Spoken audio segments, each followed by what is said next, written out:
Hello అండి, welcome to కేదర్స్ kitchen channel. ఈరోజు నేను వీడియోలో హెల్దీ అయిన బ్రేక్ఫాస్ట్ రెసిపీ సగ్గు బియ్యంతో ఇడ్లీ రెసిపీని చూపించిపోతున్నాను. మార్నింగ్ పూట మనం బ్రేక్ఫాస్ట్కి ఇడ్లీ, దోశ అనేది మనం ట్రై చేస్తుంటాం కదా. ఒక్కసారి సగ్గు బియ్యంతో మనం బ్రేక్ఫాస్ట్ రెసిపీ ట్రై చేసి చూడండి. సగ్గు బియ్యము ఆరోగ్యానికి చలువ చేస్తుంది కదండి. మెత్తగా చక్కగా స్పాంజీ లాగా ఉండే ఈ ఇడ్లీలు సగ్గు బియ్యము మార్నింగ్ పూట బ్రేక్ఫాస్ట్కి మంచి ఎనర్జీని ఇస్తుందండి. అంతేకాదు తేలిక కూడా జీర్ణమవుతుంది. అయితే పిల్లల నుంచి పెద్దల వరకు కూడా అందరూ ఇష్టంగా చేసుకునే హెల్దీ బ్రేక్ఫాస్ట్ రెసిపీ కూడా.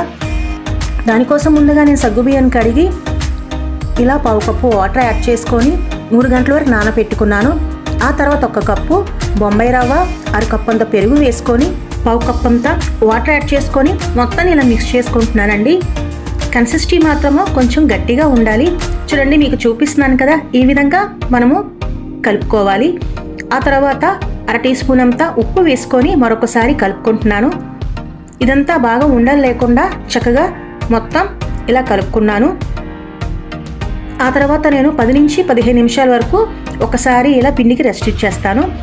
15 నిమిషాల తర్వాత మనం కొంచెం పిండి నానుతుంది కదా, ఇప్పుడు మరొకసారి కలుపుకుంటున్నానండి. అందులోకి 1/2 కప్ అంతా వాటర్ని యాడ్ చేసుకుంటున్నాను. పిండి మరీ గట్టిగా ఉండకూడదు కదా. ఇలా ఒకసారి వాటర్ని యాడ్ చేసుకొని ఇలా బాగా కలుపుకున్నాను. ఆ తర్వాత అందులోకి నేను పోపు మాత్రం వేసుకుంటున్నాను. చక్కగా ఇలా తిరగమూత వేసుకుంటే ఇడ్లీలు చాలా టేస్ట్గా ఉంటాయండి. ఇప్పుడు ఒకసారి ఇలా కలుపుకుంటున్నాను. కన్సిస్టెన్సీ చూసారా, ఈ విధంగా ఉంటే మనకి సరిపోతుంది. మీకు కొంచెం గట్టిగా అనిపిస్తే మరికొన్ని వాటర్ యాడ్ చేసుకుంటే సరిపోతుంది. ఇప్పుడు నేను ఒక ఇడ్లీ రేక్ తీసుకొని ఇలా ఆయిల్ని చక్కగా అన్నిటికీ ఇలా స్ప్రెడ్ చేసుకుంటున్నాను. ఇలా ఆయిల్ అప్లై చేయడం మూలంగా మనకు తీసేటప్పుడు చాలా ఈజీగా వస్తాయండి ఇడ్లీ అనేది. ఇప్పుడు ఒక గరిటె చక్కగా ఈ పిండిని ఇలా వేసుకుంటున్నాను. ఇందులో మొత్తం నేను ఇడ్లీ లాగా అన్నిటినీ వేసుకుంటున్నానండి.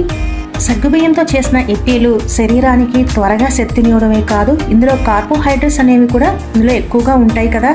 మార్నింగ్ పూట చాలా మంచి బ్రేక్ఫాస్ట్కి మనకు ఉపయోగపడుతుంది. ఇప్పుడు నేను 10 నుంచి 15 నిమిషాల వరకు స్టీమ్ చేసుకుంటున్నాను.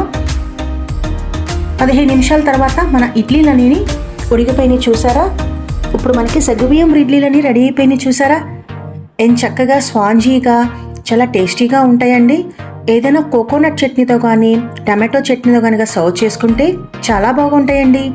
వేడివేడిగా మనము ఈ ఇడ్లీలను తీసుకుంటే మార్నింగ్ పూట బ్రేక్ఫాస్ట్ రెసిపీ చాలా అమోఘంగా ఉంటుంది. తప్పకుండా మీ రెసిపీ ట్రై చేస్తారు కదా. ట్రై చేసి కామెంట్ రూపాన ఎలా వచ్చిందన్నది మీ అభిప్రాయం తెలియజేయండి. అంతేనండి, ఇలాంటి ఈజీ అండ్ సింపుల్ బ్రేక్ఫాస్ట్ కోసం నా ఛానల్ని తప్పకుండా సబ్స్క్రైబ్ చేయండి, లైక్ చేయండి, ఇంకా షేర్ చేయండి. అంతేనండి, ఇవాల్టి వీడియో.